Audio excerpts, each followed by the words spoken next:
लोकसभा आणि 10 विधानसभांचा दांडगा अनुभव। शह आणि काट शहाचे राजकारण, जनतेच्या प्रश्नांना नेत्यांची उत्तरे, समाजकारण आणि राजकारण, मस्त नेते आणि त्रस्त जनता, काय म्हणतो 5 वर्ष न दिसणाऱ्या नेत्यांबद्दल समाज। एक बार फिर से अपने राजनीतिक प्रतिद्वंदियों पर उछाला जाएगा कीचड़। काय आहेत सर्वसामान्यांच्या समस्या। जनतेचा कौल कुणाला, भाजपच्या युतीला की काँग्रेस राष्ट्रवादी आघाडीला। शय और बात के इस खेल में किसकी बनेगी बात और कौन रहेगा खाली हाथ। प्रत्येक गांव आणि शहर हमारे आपकी समस्या जानने के लिए महाराष्ट्रातल्या तमाम जनतेचे प्रश्न घेऊन येत आहोत। बघत रहा निवडणूक रणसंग्राम 2019 फक्त विदर्भ न्यूज आणि VCN न्यूज वरती।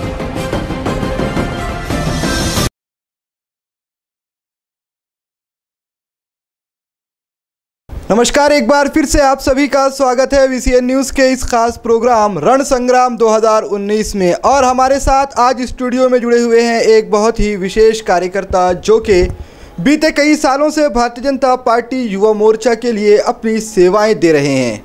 वह मुखर रूप से अपनी बात रखने के लिए जाने जाते हैं और आंकड़ेवारी और प्रत्यक्ष रूप से किसी भी बात को सामने रखने के लिए उन्हें एक अच्छे वक्ता के तौर पर जाना जाता है। भारतीय जनता पार्टी की ओर से कई आंदोलनों में उन्होंने सहभाग भी लिया और उनकी छवि युवाओं के लिए आगे बढ़कर कार्य करने की है। लेकिन आज युवाओं का सवाल है। आपको बता दें कि 1989 के लोकसभा चुनावों में देश में कुल मतदाताओं की तादाद 40 करोड़ थी, लेकिन 2019 के चुनावों में 40 करोड़ से अधिक सिर्फ युवा मतदाता हैं। इस बार युवाओं के मुद्दे बहुत ही महत्वपूर्ण हो चुके हैं, जिसमें सबसे अधिक मुद्दा है एजुकेशन का और रोज़गार का। तो क्या एक बार फिर से पकौड़ा जुमला उछाला जाएगा या फिर कोई मंत्री पांठेरा लगाने की सलाह देगा। मुद्रा योजना कितनी कामयाब हुई है और ज़मीनी स्तर पर विज्ञापनों से इतर सरकार की सेवाएं जनता तक कितनी पहुंची हैं। इन सारे सवालों का जवाब बेहतर रूप से अगर कोई दे सकता है तो वो ज़मीनी स्तर पर जुड़ा हुआ कार्यकर्ता ही दे सकता है। इसीलिए आज हमने सरकार की नीति किस हद तक कामयाब रही है यह जानने के लिए भारतीय जनता पार्टी युवा मोर्चा के प्रदेश सचिव बादल कुलकर्णी जी को आमंत्रित किया है। बादल जी, आपका स्वागत है। बहुत बहुत धन्यवाद। बादल जी, आपका इंट्रोडक्शन जो हमें पता था हमने वो अपने दर्शकों को बताया। कुछ ऐसी चीज़ जो आपकी कार्यशैली में है, जो हम नहीं देख सकते, जो हम नहीं जान सकते, और कुछ चीज़ें अदृश्य होती हैं, तो हम ये चाहते हैं कि आप वो बातें भी हमारे दर्शकों के सामने रखें। सबसे पहले VCN और विदर्भ न्यूज़ के सभी दर्शकों को मेरा सादर प्रणाम। अदृश्य कोई भी चीज़ नहीं है। मेरा नाम बादल। राजनीति में तो होता भी नहीं, बिल्कुल भी नहीं होता है और अदृश्य रहना भी नहीं चाहिए। जो भी होता है वो ख़ास तौर पर राजनीति में जो व्यक्ति काम कर रहा है उससे तो किसी चीज़ की अदृश्यता नहीं रखनी चाहिए, और मैं जहाँ तक ये अदृश्यता नहीं रखता हूँ। आपने पहचान करा देने के लिए बोला, इसलिए फिर से एक बार आपके दर्शकों को बता दूं, मेरा नाम बादल कुलकर्णी है। भारतीय जनता युवा मोर्चा के महाराष्ट्र प्रदेश सचिव के तौर पर मैं फ़िलहाल भारतीय जनता पार्टी में जवाबदारी मेरी है। और अमरावती में एक व्यापारी संगठन अमरावती मोबाइल डीलर्स एसोसिएशन का मैं पदाधिकारी हूँ पिछले 6 साल से। साथ ही हमारे अमरावती के लिए जो गौरव एक महापुरुष पद्मश्री डॉक्टर शिवाजीराव उपाख्य दाजी साहेब पटवर्धन, इनके नाम से एक सोशल फाउंडेशन भी मैं चलाता हूँ। वीर केसरी युवा प्रतिष्ठान जो कि मेरा खुद का एक संगठन है, जिसके नाम पर एक बहुत बड़ा आंदोलन इस अमरावती में हमने किया था, एक भारत एकता गौरव मार्च नाम से, उसका संस्थापक अध्यक्ष मैं हूँ। और जैसे कि आपने मुद्रा लोन के बारे में बताया, तो मैं जिला मुद्रा समिति का शासकीय समिति का अशासकीय सदस्य करके भी मैं अपनी जवाबदारी वहाँ पे निभाता हूँ। बादल जी, जिस वक्त आप बोल रहे थे तो मैं ये सोच रहा था कि शुरुआत कहाँ से करूँ सवालों की। चलिए, अब पहला सवाल मुद्रा योजना को ही करके ले लेते हैं। मुद्रा योजना का बड़ा ढिंडोरा पीटा जाता है, सरकार की ओर से भी, भारतीय जनता पार्टी की ओर से भी। लेकिन ज़मीनी हकीकत यह है कि मेरी तरह का कोई युवा कारोबार शुरू करने के लिए जब जाता है तो बैंक उसे उस तरीके से एंटरटेन नहीं कर पाते जैसा कि करना चाहिए। ठीक है, प्रधानमंत्री जी की बहुत अच्छी स्कीम है, लोगों को रोज़गार मिल सकता है, कुछ हद तक कामयाब भी हुआ, रोज़गार भी मिला है, लेकिन बैंक जो अक्षमता दर्शाते हैं या जिस तरीके का बैंकों का रवैया रहता है, कई उदाहरण हमारे सामने हैं, कुछ हमने न्यूज़ें भी लगाई हैं कि युवा आकर कहते हैं कि बैंक मैनेजर सीधे कह रहा है कि मुद्रा में देने के लिए हमारे पास लोन नहीं है। सबसे पहले तो मैं आपका अभिनंदन करना चाहूँगा कि आप मीडिया कर्मी होने के बावजूद आपने यह बात मंजूर की कि कुछ हद तक के इसमें से रोज़गार भी उपलब्ध हुआ है, कुछ बेरोज़गारों लेकिन लक्ष्य से पीछे है। देखिए, ऐसा है कि कोई विद्यार्थी अगर परीक्षा देने के लिए अगर बैठता है तो वह उस परीक्षा में 100 गुण प्राप्त कर नहीं सकता, लेकिन जो 95 के ऊपर 95 के ऊपर निकल जाता है उसको हम मेरिट बोलते हैं। और मुद्रा योजना काफ़ी हद तक के यशस्वी योजना केंद्र सरकार की है। देखिए, आपने देखा होगा कि इस देश में जब छोटा व्यापारी अगर कोई अपना व्यवसाय स्टार्ट करने के लिए अगर जाता है, वह अगर बैंक में जाता था तो क्या स्थिति थी, इसके पहले आपको ज्ञात होगा। आप मीडिया कर्मी हैं, आप भी ग्राउंड पर घूमते और आपको सारी चीज़ें भली भांति पता है।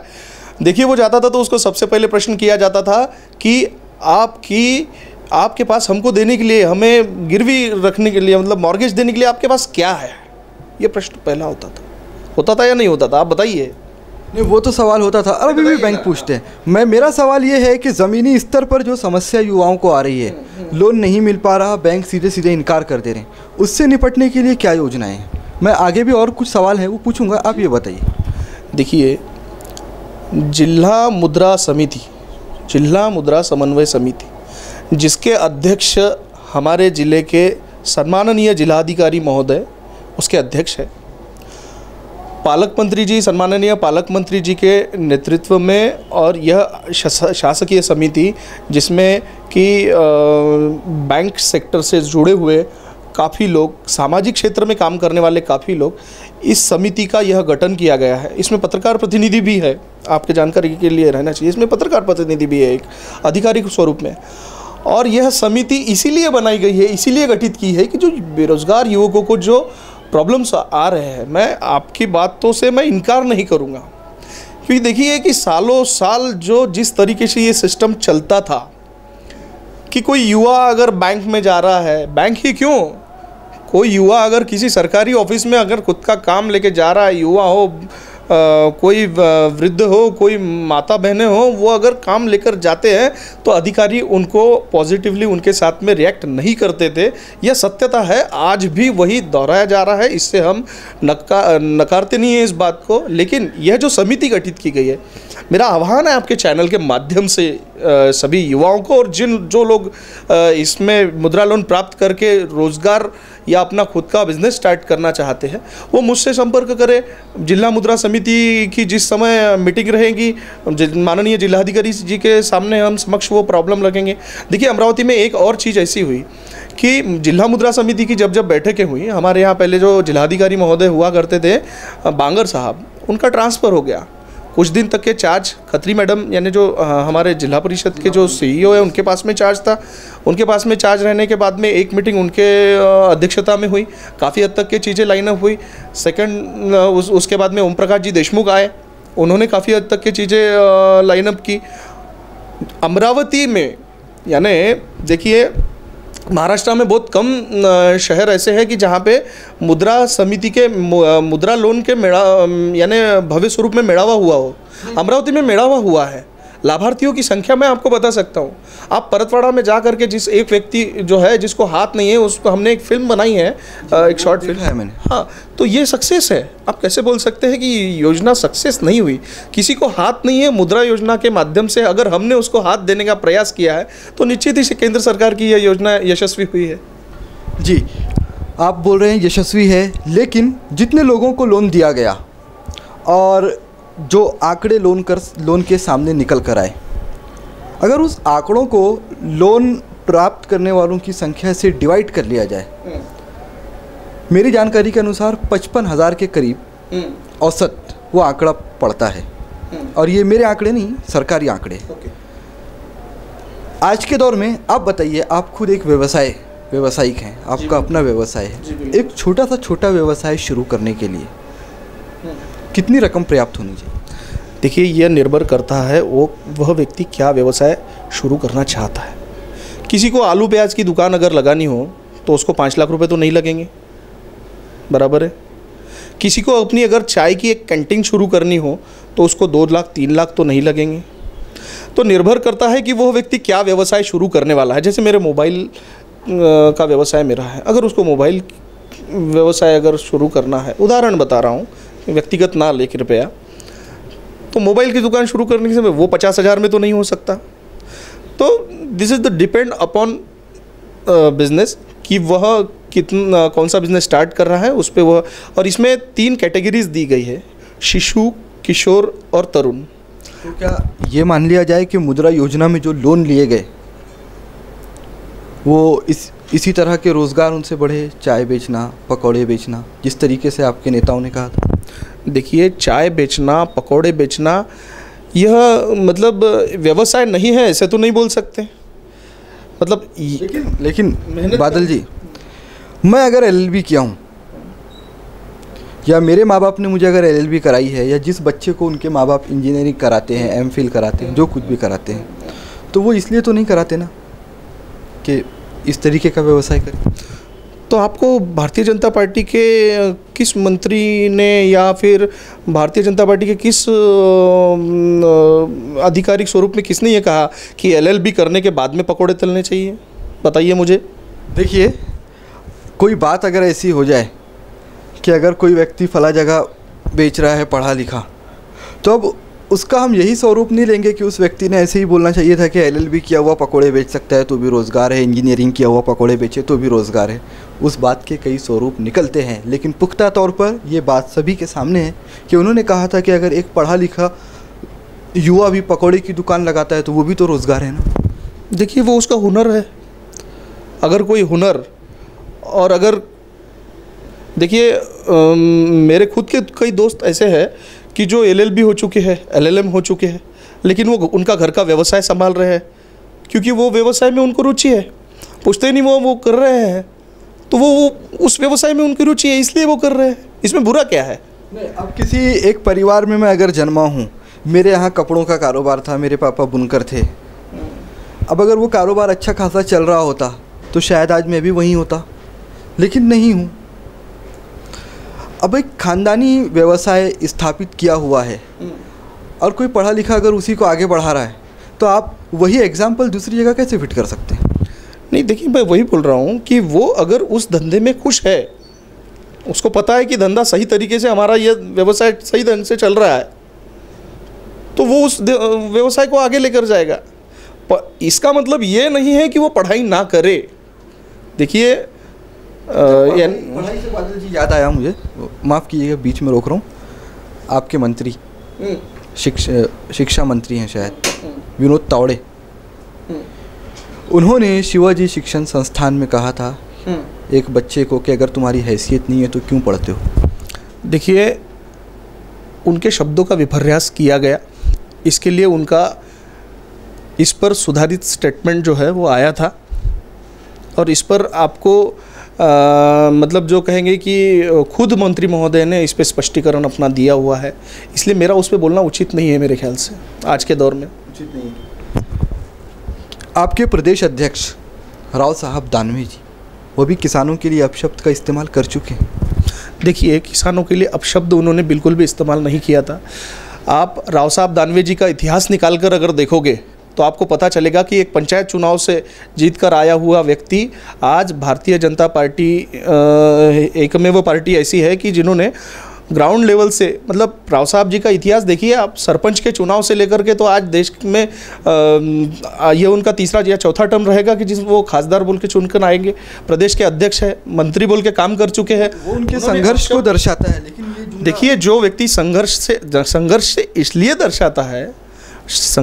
इसलिए दर्शाता है क्योंकि वह व्यक्ति ग्राउंड लेवल पर जुड़ा हुआ है।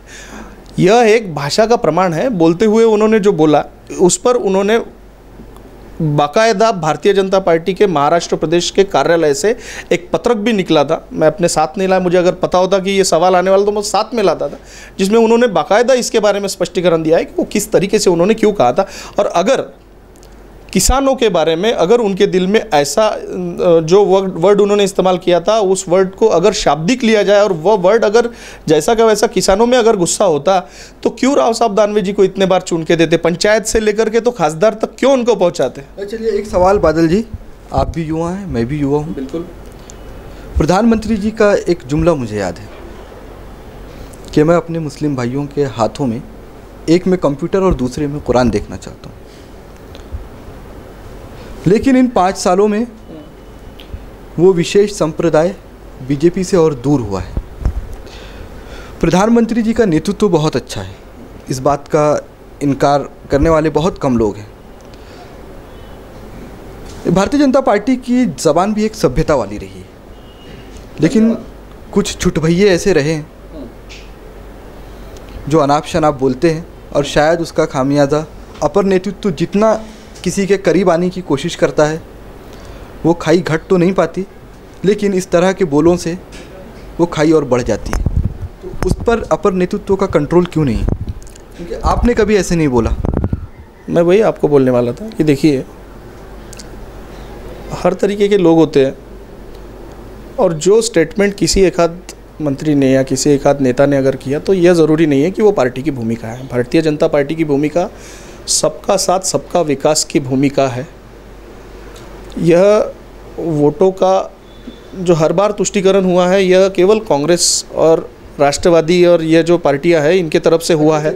हर बार भारतीय जनता पार्टी को जाति के नाम से डर बताकर, भारतीय जनता पार्टी का डर बताकर अभी तक के सत्ता प्राप्त इन कांग्रेस राष्ट्रवादी वाले लोगों ने की थी। सुनिए, लेकिन आपने देखा होगा कि उत्तर प्रदेश के चुनाव में भारी संख्या में और 2014 के भी चुनाव में भारी संख्या में अल्पसंख्यक समाज, इस भारत का अल्पसंख्यक समाज वह भारतीय जनता पार्टी के साथ में खड़ा था, और इस साल 2019 में भी रहेगा। ठीक है, मैं इस बात से सहमत हूँ कि 14 में भी अल्पसंख्यकों ने वोट दिया। मेरा पहला वोट बादल जी आपको बताऊँ कि मैंने बीजेपी को दिया था, इस उम्मीद में कि मेरे नागपुर के देवेंद्र फडणवीस मुख्यमंत्री बने। लेकिन हुआ क्या, ये मैं आपको बताता हूँ। हुआ कुछ ऐसे, अभी देखिए यूपी में भी चुनाव चालू है, पूरे देश में चुनाव चालू है। इतनी भारी मेजॉरिटी बीजेपी के पास है यूपी की सरकार में, उसके बावजूद योगी आदित्यनाथ जी आपके फायर ब्रांड नेता हैं, वो अली और बजरंग बली को चुनाव में लेकर आ गए। देखिए, आप वो पूरा बयान अगर सुनेंगे तो वो बयान ये है कि आपने मायावती जी जो कि बीएसपी की सर्वसर्वा है फिलहाल, उन्होंने जो एक बयान किया था उसके बयान में उन्होंने वह रिप्लाई किया है, इसीलिए इसको जाति से जोड़कर देखना आवश्यक नहीं है। मुझे ऐसे लगता है कि योगी आदित्यनाथ जी ने जो स्टेटमेंट किया उसको आप एक बार वापस से देखिएगा तो आपको वो चीज़ समझ में आ जाएगी। अच्छे डिप्लोमेट बनेंगे आप जिस तरीके से जवाब दे रहे हैं। चलिए, बादल जी की बातें आपको सुना रहे थे। बादल जी, चलते चलते एक आखिरी सवाल आपसे। ये तो राष्ट्र के परिप्रेक्ष्य में आपसे कई सारे सवाल हुए, और खुले तौर पर एक अच्छे वक्ता और एक अभ्यासु व्यक्ति की तरह आपने उसका जवाब दिया। अब लोकल परिक्षेत्र में आ जाते हैं। जी, मैं तो वही राह देख रहा था। चलिए, शुक्रिया। क्या माहौल है अमरावती का? बयार किधर बह रही? जो माहौल 2014 में था वही और उससे ज़्यादा अच्छा माहौल भारतीय जनता पार्टी एवं शिवसेना, आरपीआई, आठवले गट, राष्ट्रीय समाज पक्ष, यह सारी युति जो महायुति है हमारी, इस युति के उम्मीदवार माननीय आनंदराव जी अड़सूड़ के पक्ष में है। पिछली बार जितने वोटों से आनंदराव जी ने लीड लिया था, उससे ज़्यादा वोटों से लीड अमरावती की जनता माननीय आनंदराव जी को इस बार देगी। बिल्कुल। कुछ विपक्ष के नेताओं का ऐसा कहना है कि सरकार बीजेपी की बन रही है, लेकिन बहुमत से नहीं, तो हो सकता है समर्थन की ज़रूरत पड़े, और लोगों का ऐसा भी कयास है कि नितिन गडकरी अगले प्रधानमंत्री हो सकते हैं। तो एक विदर्भविद होने के नाते आप किस तरीके से देखते हैं? मैं पार्टी का बहुत छोटा कार्यकर्ता हूँ, जो सवाल आपने पूछा है वो सवाल का जवाब देने के लिए आधिकारिक रूप से भारतीय जनता पार्टी के राष्ट्रीय प्रवक्ता, माननीय राष्ट्रीय अध्यक्ष, माननीय प्रदेश के अध्यक्ष, ये सारे लोग इस जवाब देने के लिए सक्षम हैं। फिर भी मैं आपने ये जो सवाल पूछा है इसके जवाब में एक ही चीज़ कहूँगा कि जो आपने कहा कि पूर्ण बहुमत से नहीं बन रही है, तो यह केवल वो लोग कह रहे हैं जो भारतीय जनता पार्टी के विरोध में है। यह विरोधियों का सुर है। अगर आप सर्वसामान्य लोगों से अगर पूछेंगे, गली चौराहे में जाकर आप लोगों से अगर चर्चा करेंगे, तो आपको पता चलेगा कि भारतीय जनता पार्टी की सरकार 300 प्लस के आंकड़े लेकर के लोकसभा में इस बार रहेगी। आनंद राव अड़सुल कितने वोटों से जीतेंगे? 2 लाख से ज़्यादा। क्या बाहरी होने का दाग मिटेगा? बिल्कुल, बाहरी वो है ही नहीं। 10 साल से अगर 10 साल अगर अपने संसदीय क्षेत्र में अगर जिनको हो जाते हैं एक सांसद के तौर पर, तो उनको बाहरी कैसे बोल सकते हैं आप? और खासदार है जो सांसद है, तो वही सांसद और नगर सेवक, इनमें तो फ़र्क रहेगा। लोगों की अगर ये अपेक्षा है कि ये मेरे घर पे आकर रोज़ चाय पिए, तो ऐसा तो पॉसिबल नहीं है। 100 दिन उनको लोकसभा में अपनी उपस्थिति दर्ज करवानी होती है, और भी बाकी बहुत सारा प्रवास होता है। इन सारे प्रवासों के बीच में एक सांसद के तौर पे आनंद राव जी ने जो काम करना चाहिए, वो काफ़ी सारे काम आनंद राव जी ने वाकई किए हुए हैं। और एक बहुत अच्छी बात है कि यह एक अभ्यास पूर्ण व्यक्तिमत्व अमरावती के सांसद है। चलिए, तो दर्शकों, अभी आप सुन रहे थे भारतीय जनता पार्टी युवा मोर्चा के प्रदेश सचिव बादल कुलकर्णी जी को। बहुत ही स्पष्ट तरीके से बातों का जवाब दे रहे थे। हर सवाल का प्रतिकार उनके पास था। लेकिन कहीं कहीं ऐसे लम्हे भी आए जब उन्होंने एक राजनयिक का रास्ता अपनाते हुए बीच से निकलने की कोशिश की। लेकिन हम उन्हें उनके आने वाले भविष्य के लिए शुभकामनाएं देते हैं, और जिस तरीके से वह ज़मीनी स्तर पर अपनी पार्टी को मजबूत बनाने के लिए मेहनत कर रहे हैं, उसके लिए भी उन्हें ढेर सारी शुभकामनाएं। भारतीय जनता पार्टी और शिवसेना गठबंधन के उम्मीदवार को जिताने के लिए अथक प्रयासरत बादल कुलकर्णी नजर आ रहे हैं। लेकिन उनका प्रयास कितना सफल हो पाता है, यह देखने के लिए इंतज़ार करना है 23 मई का। हमारे इस विशेष प्रोग्राम में फ़िलहाल बस इतना ही। आप बने रहिए VCN न्यूज़ के साथ। GTPL सेटअप बॉक्स के चैनल नंबर 72 व UCN के सेटअप बॉक्स चैनल नंबर 81 पर। तब तक के लिए मुझे दीजिए इजाज़त। कैमरामैन राहुल टेकाड़े के साथ शम्स अंसारी।